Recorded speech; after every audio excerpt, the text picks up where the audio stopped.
Hello, and welcome to our webinar this evening, which is on the topic of inheritance planning. Just as the title suggests, we'll be considering the planning you might want to do here and now. And we'll also be thinking about much longer term inheritance tax planning for when you've passed away. This is a delicate topic, and I'm mindful that we've been living through 18 months or so where death and illness have been part of the national conversation. It's also forced us, or perhaps given us the opportunity, to take a couple of steps back and think about how we're living our lives, the choices we are making, and what we might want to do differently. What we are talking about today, inheritance planning, is an extension of that. We'll be thinking about how you can help family and others you care about by giving them money now, so you can enjoy seeing the results. And we will be exploring how you can protect your wealth from inheritance tax, so you can leave as much as possible to those you care about when you pass away. So in a moment, we'll get started. In terms of housekeeping, please note this webinar is being recorded and will be available upon request. These sessions are interactive, so please do use the Q&A and chat function, which you should find on your screen. As a brief introduction, my name is Tina Winter. I'm a chartered financial planner. This presentation was going to be given by my colleague Krupesh Kotecha, but he's unavailable, unfortunately, although you will see him on video later. My expertise is particularly with clients at or in retirement, so in a large extent concerned with pensions, but inheritance planning and estate planning generally are very often part of the equation. Most importantly, at Balance Wealth, we adopt a holistic planning approach, always taking the stance that money is valuable, not in its own right, but because it provides us with security, experiences, and the ability to support the people around us that we love. Money is important, but at the end of the day, it is a resource which enables us to have the most comfortable, rich, and interesting lives that we would like. Balanced wealth planning has been recognised many times for our planning approach. We are regulated by the Financial Conduct Authority, and we are fully independent. So, the aim of this webinar is to provide guidance about a topic that's very often misunderstood, so you can feel more confident about your options and how inheritance planning fits into the rest of your financial plan. We're going to be covering what inheritance tax is, how to work out if it will apply to you and how much it could be, giving money away, why you might want to do that and what limits and rules can apply, insuring against inheritance tax, and wills and probate. What happens when someone dies, whether they have a will or not, what you might put in your will, and what the probate process after someone's death is like. As mentioned, you won't just be hearing from me. You'll hear snippets from an interview with Krupesh Kotecha and also Marie Cooper, who is a managing associate solicitor at Freets in Nottingham. Marie has been a qualified solicitor since 2012 and has 14 years of experience working within legal practice. And Krupesh has been working in financial service for almost 20 years. Financial planning for inheritance tax goes hand in hand with legal services, and so it's important to consider the two areas holistically rather than two separate parts. On your screen, you'll see an area where you can ask questions. Please do send any questions throughout the session, but I'll answer them all at the end.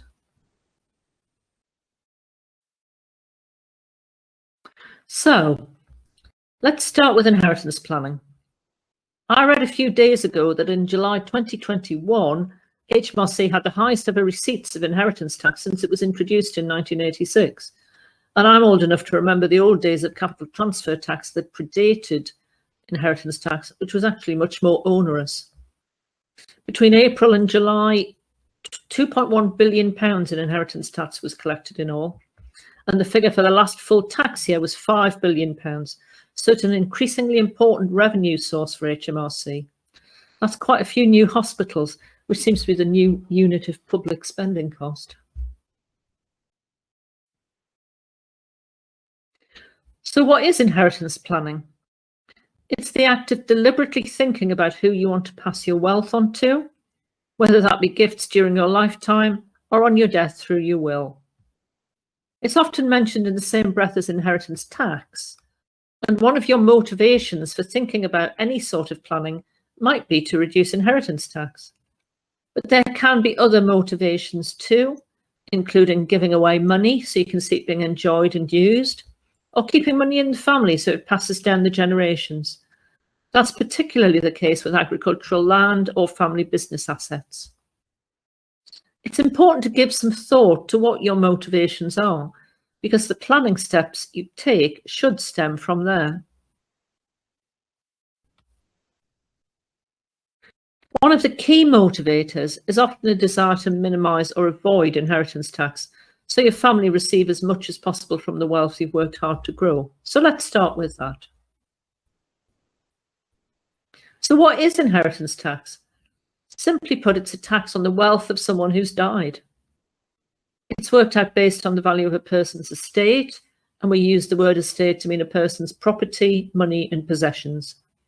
Most importantly, money in your pension fund is not included in your estate. The tax liability can be quite significant at 40% of the net value of the estate. The good news is that many people actually don't have inheritance tax charged in their estate when they die, because there are a few generous allowances. But there are plenty of people who will be caught. Maybe you're one of them. So now is the time to work out whether this is going to be an issue for you or not. So let's take a look at what we can shield from inheritance tax just by using the basic rules and allowances. Firstly, there's no tax to pay if you're leaving your money to your husband, wife, or civil partner.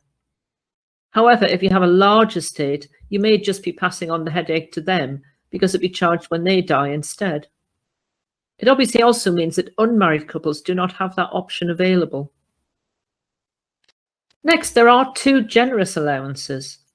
The first is the nil rate band, which is £325,000, and it means that sum can be left to whoever you like on your death and escape inheritance tax.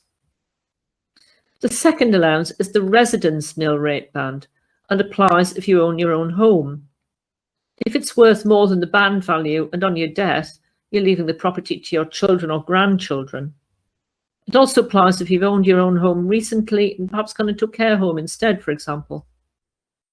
So if you have no children or won't be leaving anything to your children, you can't use it. Both allowances can be passed between married partners or those in a civil partnership if they weren't used when the first person died. To be clear, they do not pass on to a partner if you're not married to them. This means that anyone owning their own home and leaving it either to their married partner or their children will often have a total allowance of £500,000 that they can pass on tax-free. If they have a married or civil partner, the two allowances together come to £1 million. The rate of inheritance tax is 40% and is charged on the part of your estate above the threshold.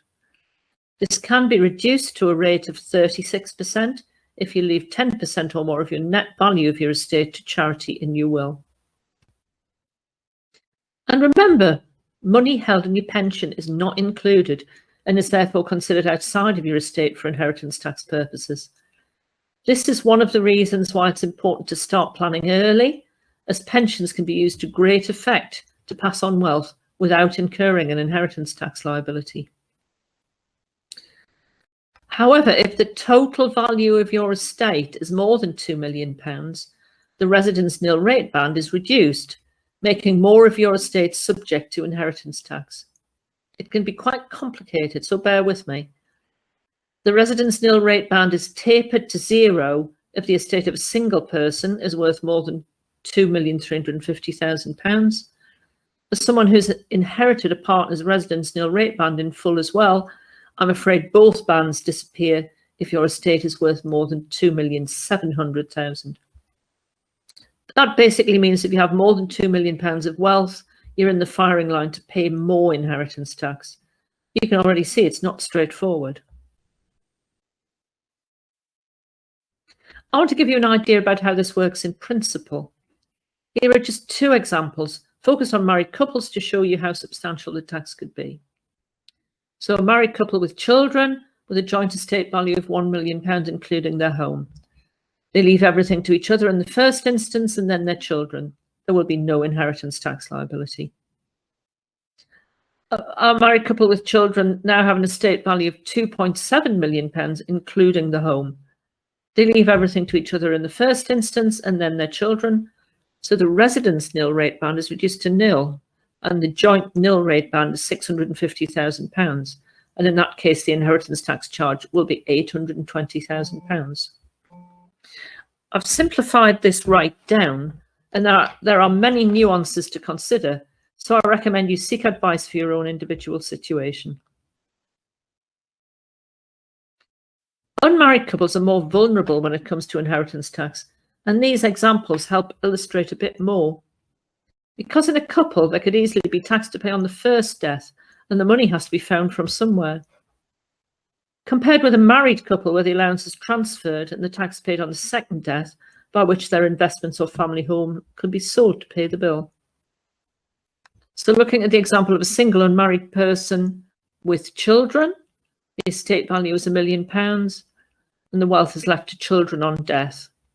The nil rate band and residence nil rate band apply, totaling £500,000, but then the inheritance tax is charged on the remaining £500,000, so it's £200,000. Our second example, single or unmarried person with children, estate value £2.7 million, including their home. Leaving everything to the children, the residence nil rate band is reduced to nil, and they've only have one nil rate band of £325,000. So we're looking at quite a substantial inheritance tax bill of £950,000. I hope maybe one of these examples might be close to your situation and give you an idea of what to expect.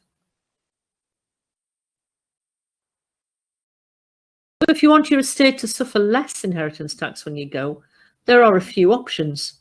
Here are a handful of the most common. Firstly, make your wealth smaller by spending it.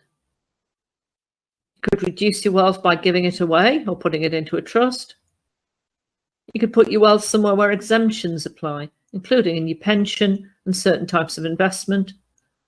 Or you could increase your allowances by getting married, perhaps, or having a civil partnership. And we'll be exploring some of these later in the webinar. Of course, the most fun way to reduce your wealth is to spend it on experiences, trips, making memories. If you have dreams of big adventures and you're also wanting to reduce the inheritance tax when you go, now's the time to look at your budgets and start making plans. We use lifetime wealth forecasts to establish what level of spending is sustainable for you and make sure you have the money available to pay for those big luxury experiences. Our aim is always to make sure that you can afford to pay for it all. And of course, the context of this webinar is that you might want to deliberately run down some of your wealth because it's better spent and enjoyed than lost in taxes. I will add, however, that many people have told me they intend to actively enjoy and spend their wealth. And if there's a fair amount of it, it's harder than it looks.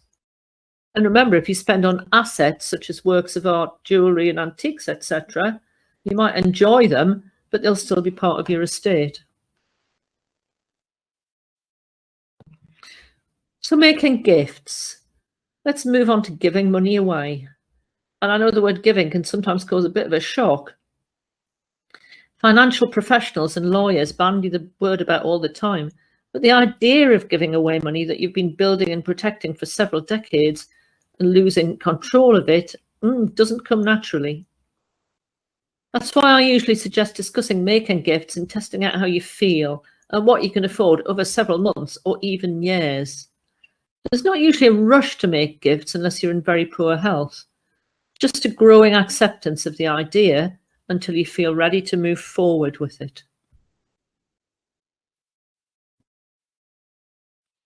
The first thing to be clear about is that anyone can make a gift to any other person of any amount at any time. If it's a cash gift, less than £325,000, i.e. your nil rate band, and you haven't made other gifts in the last 7 years, there's no tax for you or anyone else to pay. If your gift is more than the nil rate band, there will only be tax to pay if you die within 7 years, or if you're making that gift into a trust and the tax rate for lifetime gifts to trusts is 20%. The primary consideration is why you want to make that gift. It may be to meet the cost of, say, grandchildren's school fees, pay off student debt, or help children get onto the property ladder. The prime motive is often to reduce the value of your estate for inheritance tax for your children's benefit when you die, but it doesn't have to be. Plenty of people with no inheritance tax issues still want to make gifts. My advice would be to consider if the recipient of this gift needs or wants it. Speak to them. If this is to help them buy a house, for example, what do they actually need? Do they need more or less than you are proposing? Are they old enough and responsible enough to be sensible with the gift they receive? If you're giving away an asset, will there be capital gains tax when it's gifted? And lastly, what impact will making that gift have on you financially? Can you afford it? Some people own rental properties and have in mind that they will give them to their children. And sometimes those children don't want the hassle of a rental property, or the rental income is going to cause them a tax headache. And sometimes the current owner of the property realises they actually need that rental income to live on. And particularly with a rental property, they might find there's a large capital gain in its value, and giving it away, which would be treated like a sale, will mean capital gains tax. Giving that property away isn't really ticking any boxes. The reason for gifting can have a huge bearing on what happens to the asset or money you've given away. The age and tax position of the beneficiary and the date funds are needed will all help determine the choices made. Here are a few of the most commonly considered options.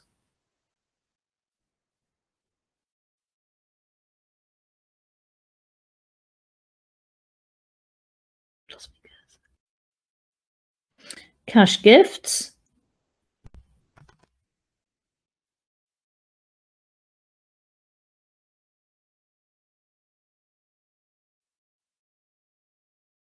sorry for the delay, I'm just having a slight technical problem here.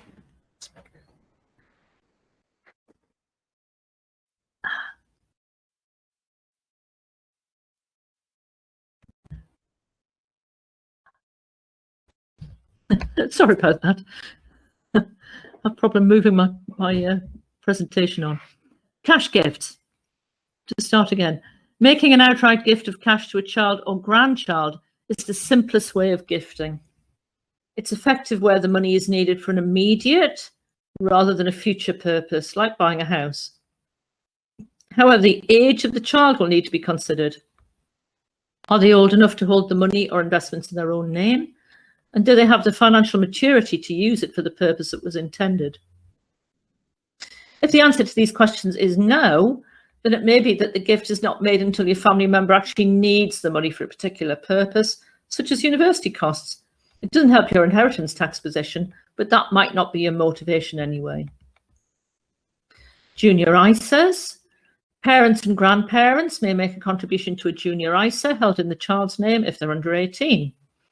The annual subscription limit is currently £9,000, and this allows a pot of savings which are free from income tax and capital gains tax to be accumulated by the child, which they can access at 18.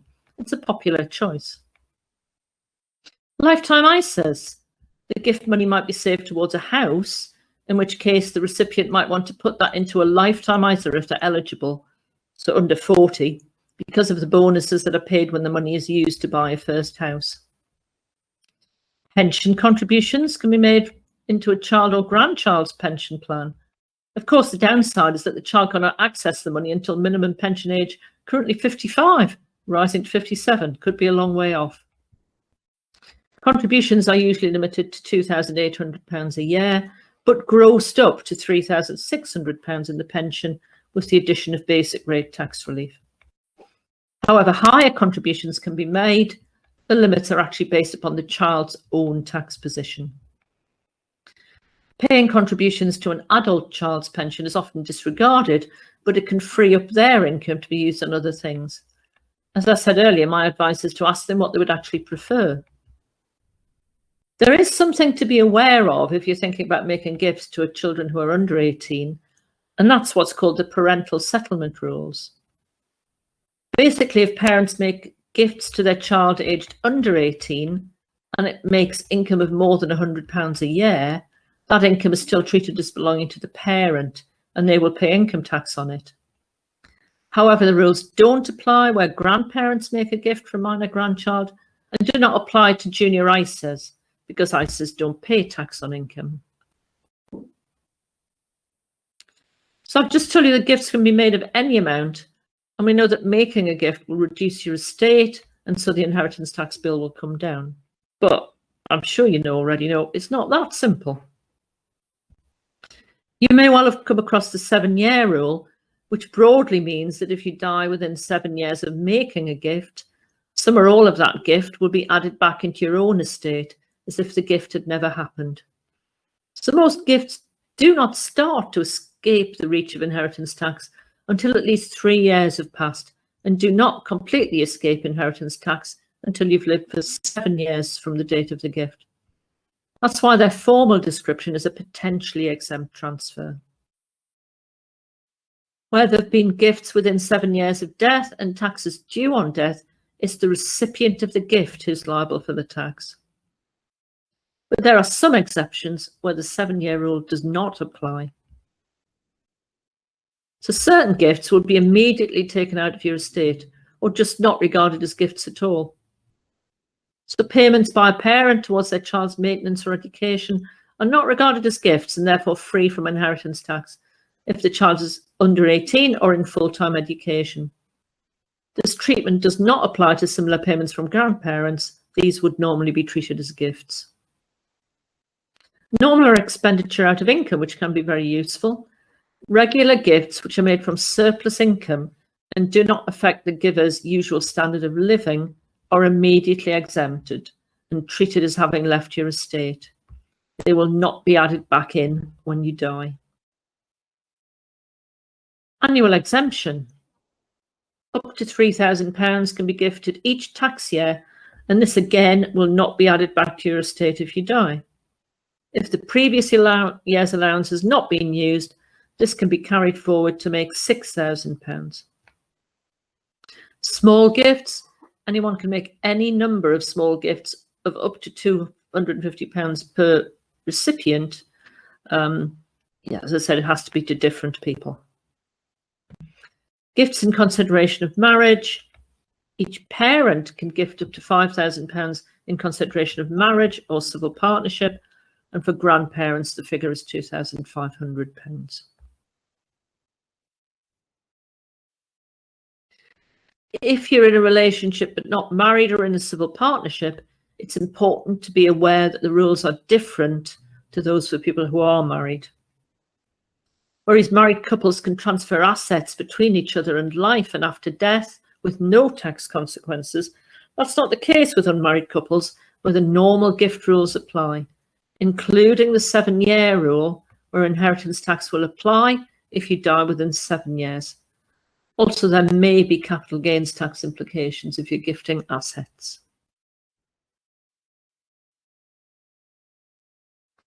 So now move on to trusts. Let's think about trusts for a moment. Gifts can be made into trusts, and people with larger estates may consider the use of family investment companies as an alternative too, although we won't be covering that today. The appeal is usually because you can give money away, so reduce the inheritance tax on your estate, but also keep an element of control over the money and how it can be used. That might be a desire to control because you want to make sure it's used in a particular way, kept in the family perhaps, or it might be because the recipients of the gift are young or perhaps vulnerable. I want to show you a video of my colleague Krupesh Kotecha talking to Marie Cooper, a lawyer at Freeths, who specialises in wills, trusts and the legal aspects of inheritance planning. He asks her what can make trusts appealing and what types of trusts are most commonly used. The gifts up to an individual or couple's nil rate band are often made into trusts because trusts have some added features that can be quite appealing So what type of trusts are commonly used, and when might somebody consider using one? Trusts that are set up in lifetimes tend to be discretionary trusts, and that's where somebody decides that they want to get rid of an asset. They don't need it themselves, but they want to retain some control over it and who it's directed to. And so they set up a discretionary trust. They tend to also be a trustee, so they're in charge of who benefits from that asset and when. And then it's down to them to decide, along with any other trustees, who benefits from the asset and at what point. And there's usually a letter of wishes that's put into place as well, so that if anything happens to the trustee, then their thoughts in how they want the trust to be administered can continue, and so the trustees who do take over the running of the trust can fulfil those wishes. There are also bear trusts, and they're the most basic kind of trust, the most straightforward one that there is. That's where you would give an asset to somebody and they would simply look after it for somebody else. It would be down to them to decide as and when who benefited from that. There are also trusts that can be put into wills, which are slightly different in terms of what they do, as they would only come into effect on death. But as well as discretionary trusts appearing in wills, you also see a lot of lifetime trusts, life interest trusts, and that's where people want to, usually spouses, married couples, want to make sure that their property is protected for future generations, but also allowing their spouse to have a right to income from it, or a right to live in a property if it were a house, for example. Okay, that sounds quite interesting. So I guess with the discretionary trust, there are some advantages in that there's some flexibility for beneficiaries, and it can be used for various different beneficiaries. And the bare trust is a little bit more straightforward in that the beneficiaries are named at the outset and who's going to get what. Would you say there are any disadvantages or any things to consider? I know there are some particular tax quirks between both types of trusts. In terms of discretionary trust, depending on the value of the assets going in, there could be exit charges, and that's a charge when anything goes out of the trust. There could be entry charges depending on the value of the assets going into the trust, and 10 yearly charges. Again, those values would be dependent on the value of the assets going in and the value of the assets at the date of them exiting the trust, or the 10-year anniversary charges. But the charge itself is quite low. It's a maximum of 6% of the value of the asset at the time. The good thing about the trust is that as soon as you give the asset away and it goes into the trust, the 7-year clock starts running. And if you survive 7 years from the date of making the gift, then that asset is out of your own estate for inheritance tax purposes, and so could lead to a substantial tax saving. Yeah. In terms of bare trust, again, the 7-year clock would start running as soon as you gave that asset away, but you wouldn't have the annual charges, the 10-year charges, or the exit charges, but you then wouldn't have a lot of control. You'd lose that element.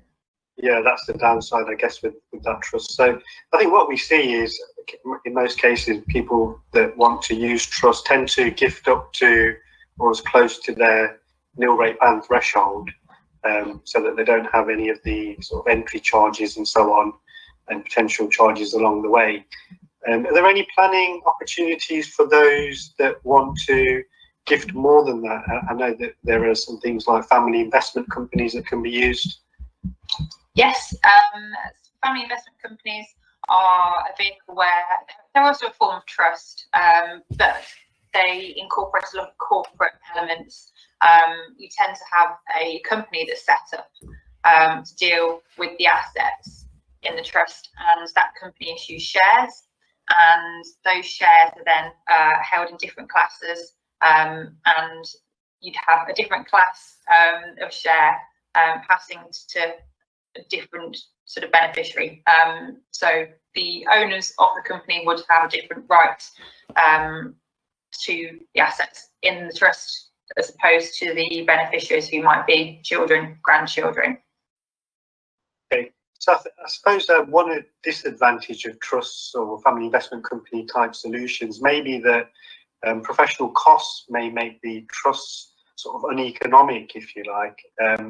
Would you say there's any sort of de facto minimum amount that people should be considering the use of trusts to make it cost effective? As you said, to make it cost effective, I'd suggest going as high as you can to the nil rate band, essentially, because then you're getting rid of as much money as possible without there being an immediate charge to tax. And then the costs of administering the trust are then sort of the value is a lot better. Yeah. In terms of professional costs as well, you don't have to have a professional trustee with the trusts at all. You could just have family members if you are confident in doing that. You would probably want somebody to assist with the tax calculation, so there would be maybe accountants' fees on top. But depending on what work was actually done, the professional fees could be quite low. Yeah, it doesn't have to be so uneconomic or so complex as people might think. Right. That's really good. Okay, well, thank you, Marie, for that valuable insight. It's been really helpful and useful. I'm going to look at now what somebody can do if they've done all their planning and there's nothing else that they can really do and there's still a liability. So what other options do they have? So I'm going to take it from here and then we'll speak to you again next time. Lovely. Thank you. Thanks, Marie. Bye-bye. Bye. Thanks very much, Krupesh and Marie. So just to summarise that, making gifts to a trust can allow the trustees to take responsibility for its management and to make all the decisions. You might be a trustee during your lifetime, but someone will take over from you when you die. A trust prevents the beneficiary, perhaps your child, for example, from being able to dip into the money that's intended for them. For a child under 18, it's really essential, but using a trust is also useful for young adults where there might be concern about giving them too much too soon.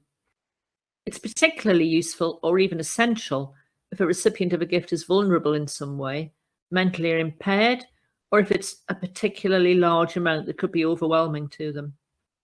I'm going to touch on the two most common types of trusts, which Marie mentioned. Bare trusts are the simplest form of trusts. The named beneficiaries can't be changed, and future children or grandchildren can't be added once the trust is set up. The beneficiary has a right to both the capital and the trust, and any income generated from it, and may be taxed on it too. If a beneficiary demands the trust pays out to them once they're 18, the trustees must pay it to them. Discretionary trusts are the most common and allow the greatest flexibility. The trustees have complete discretion over the payment of both capital and income generated by the trust's assets. This allows the trustees to pay out at the appropriate time if funds are needed for a particular purpose. Alternatively, they can wait until they feel the beneficiaries are old enough to look after the money themselves. The beneficiaries are often described by class, such as the children or grandchildren of the settlor, rather than by name. This means that if future children or grandchildren are born after the trust is created, they're still able to benefit. All this flexibility comes at a price. Gifts into a discretionary trust of more than the available nil rate band of £325,000 can lead to a lifetime tax charge of 20%. Any gifts made in the previous 7 years would eat into that available nil rate band for this purpose. So trusts aren't a panacea, there are downsides. For example, there may be periodic and exit charges, such as Marie mentioned.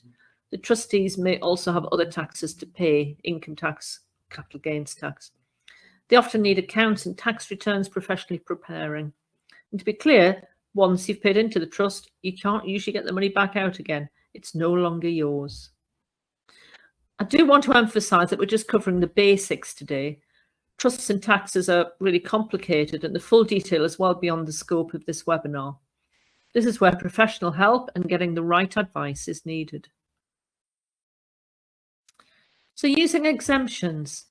I said earlier you could make use of exemptions and even get married to help reduce inheritance tax, and we'll look at that now. So getting married or entering a civil partnership shouldn't be done for tax reasons, but we've already seen from the example at the start that life's a lot easier and the inheritance tax rules can be a little more forgiving if you are married. So assets can pass between you easily on death, and also in life for that matter. Also, I'd say again that your pension does not form part of your estate, so putting money into your pension is a way of easily protecting it from inheritance tax. There are some reliefs available to reduce your inheritance tax bill, the most common being business relief and to a lesser extent agricultural relief. This protects certain business assets you own from inheritance tax on your death. Broadly, the idea is that the value of your own trading business, for example, and land or property it uses would be protected wholly or partly from inheritance tax if you died while still owning it. Some companies provide specific investment portfolios which invest only in the shares of businesses that meet these requirements. That means your money invested in that portfolio would be protected from inheritance tax after they'd been held for 2 years. But is it worth it? A portfolio of shares in small and listed businesses in the UK is extremely high risk in nature and actually not most people's cup of tea. Finally, although not strictly an exemption or relief, you can reduce your inheritance tax rate to 36% if you leave 10% of your taxable estate to a registered charity. So, you've done some planning, but you still have a liability. Insuring against the liability. The best way to protect and insure the full value of your estate is passed on is to consider taking on life insurance. This is a simple and often cost-effective way of mitigating any inheritance tax charge that may become due, and it's a nice short-term fix, perhaps buying you time until you can implement some of your more ambitious inheritance planning. It doesn't reduce the tax bill, but it generates a cash sum to pay the inheritance tax bill itself. So taking out a life insurance policy to pay some or all of an inheritance tax bill can make things easier on your family when it comes to sorting out your estate after your death. It can help protect your assets from having to be sold to pay an inheritance tax bill, which must usually be paid before probate is granted. It's also quick to pay out.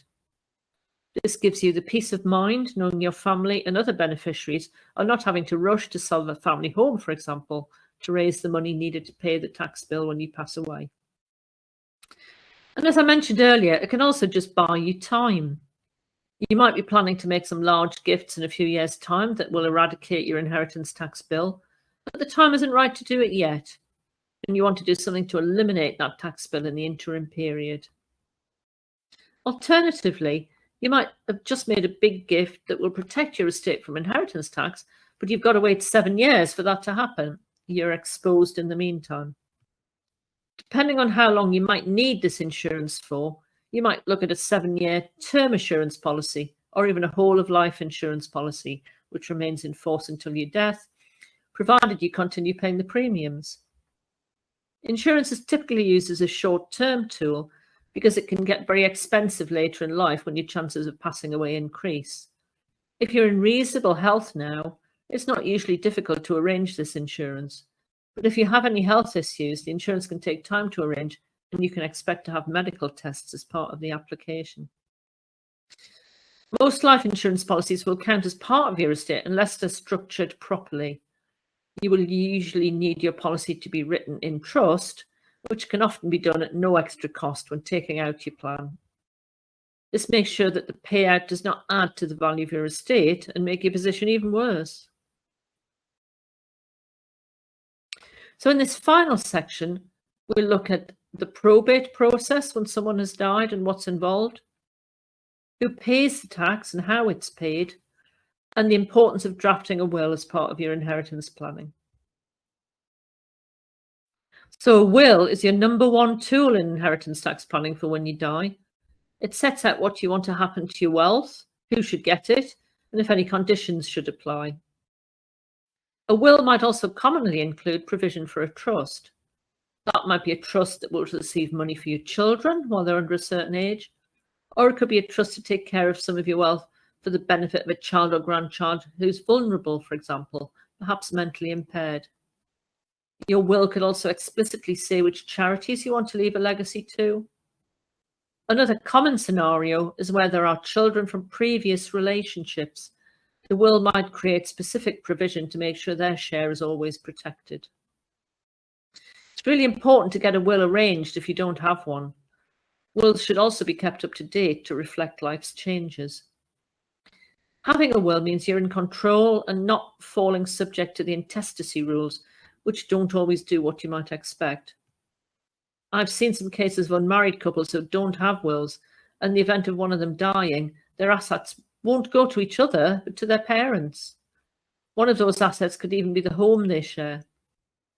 The link on the slide takes you to an easy HMRC tool to explain what would happen if you died without a will. A will is also potentially helpful for inheritance tax planning, although often by that time it's too late to do anything very substantial. Something you may not know is you can have a deed of variation, which can be utilised within 2 years of death. This allows the executors to vary or change the will in certain ways. So what are the practicalities? When someone dies, it falls to the loved ones to deal with their property, money and possessions, i.e. their estate. The legal administration of someone's estate is commonly known as probate. This involves gathering together assets, paying debts, and distributing what is left to beneficiaries. If the person who's died has written a will, this document will usually name the executor who's responsible for dealing with the estate. If this is you, then before you can start dealing with the deceased's property and money, you need to establish your authority to act as the executor. And to do this, you'll need to apply for what's known as a grant of probate. If a will hasn't been left, the next of kin will need to apply for a grant of letters of administration. Probate is required to access most assets following death and can take longer than anticipated. Several months and sometimes even years is not uncommon. It starts with registering the death of the individual with all the relevant parties. You then need to find out if there's a will and identify all that person's assets in the UK and overseas. You then need to submit a completed inheritance tax return and payment of inheritance tax within 6 months. You have to pay off debts such as mortgage and other items, including funeral and outstanding taxes. And the grant of probate and permission to distribute the deceased person's assets can only be applied once the probate registry has evidence of inheritance tax being paid or not due. The assets can then be collected and distributed in accordance with the will, or in the absence of a will, the intestacy rules apply. It's easy to see how this tax can be quite complex, particularly if the estate is large. There are doubts about the validity of a will, or estate includes foreign assets or property. So to summarise all of that, we have another discussion between Krupesh Kotecha from Balance Wealth Planning and Marie Cooper from Threaths Solicitors. It's clear that depending on the circumstances and various assets involved, it can be quite a complex task that can take a long time to sort out. And so my next question then is, who pays the tax and how is it paid?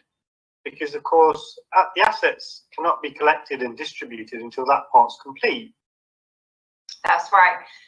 The inheritance tax has to be paid before the grant of probate can be obtained. And the executors, if there are executors named in a will, are responsible for that payment. If there isn't a will, then it's the personal representatives, so the people who are dealing with the estate there. Usually the inheritance tax has to be paid in one go, so all of it has to be paid up front. However, if you have a property or properties and in some circumstances shares, the inheritance tax due on those assets can be paid in instalments, and so they're due at sort of 10% every year. The only issue with that is you get charged interest on top of that, and if the asset is sold prior to the 10 years where the final payment's due, then all of the inheritance tax has to be paid at that point. If you have an estate and there are lots of properties and limited amounts of cash, then you've got a slight problem because you might not have access to enough liquid assets in the estate itself before the grant is obtained to deal with those assets to pay the tax. And that's where there can be problems. The executors can, if they've got funds themselves, loan monies to the estate to pay the inheritance tax and then repay themselves when there is enough money in the estate to do that, or they can look to take a loan. They can be quite hard to obtain. So the hope is that people do some planning if they know that there's going to be an inheritance tax liability, just so that there's enough cash there to cover the initial charge. Yeah, that makes sense. I guess there can be other issues as well then if there isn't enough cash. So if somebody's got a business, or if the money's tied up in some sort of investments that they can't liquidate easily, they might need to find it another way. If they have to pay the bill in one go, is there usually a time limit when they have to pay it? Yes, the deadline for inheritance tax is 6 months at the end of the month from the date of death.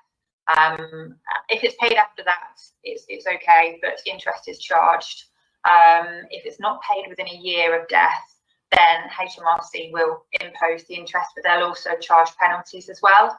And those penalties will be dependent on the value of money in the estate and down to what has caused the delay. So the tax definitely has to be paid within a year, preferably before 6 months. Yeah, so ideally fairly quickly as well then. Yeah.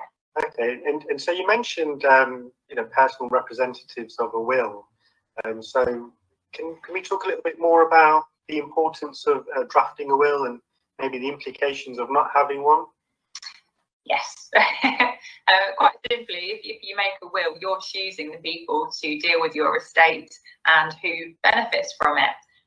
If you don't make a will, your estate is subject to the rules of intestacy, and that's where the law says who benefits from your estate.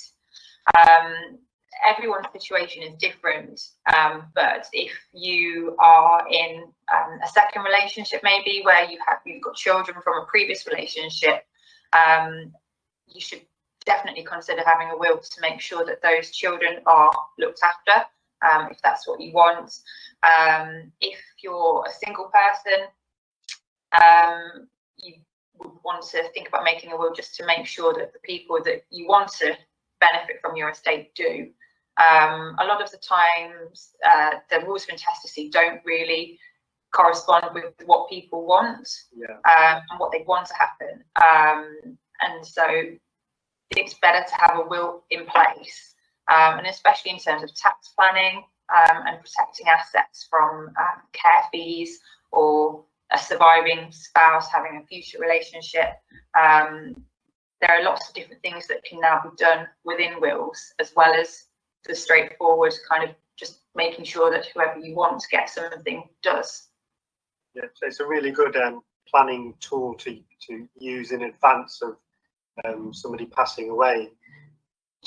In terms of, you mentioned if somebody doesn't have a will and the rules of intestacy apply, but let's say if they have a will but it isn't quite what the beneficiaries want or intended to happen, is there anything that can be done there? Yes, you can have what's known as a deed of variation, and that's where the beneficiaries of a will decide that they want to change it, essentially. It has to be done within 2 years of death, and it has to be signed by the person or people who are going to be negatively affected by the change. So, for example, if a will left an asset to grandchildren and those grandchildren were named, and then more grandchildren came along, provided that those grandchildren or other people were over 18 and could consent to the change, they could agree that the new grandchildren could benefit from the estate. So there is tax planning that can be done, and other forms of planning and changing a will after death. But that's in place at the moment. There are rumours that the law may change with regards to that. So it's important to not rely on that provision too much, just in case things do change in the future. Okay, brilliant. Thank you, Marie. That's been really interesting and helpful. Thank you very much. So, a summary. We're coming to the end of our session this evening, and I'm going to remind you about some of the key things we've covered. You should by now have a better understanding of what inheritance tax planning is all about. We've learned about inheritance tax, when it's payable and who pays it. We've also gone through how to reduce that inheritance tax liability by spending your wealth, giving it away, whether directly to people or into trusts.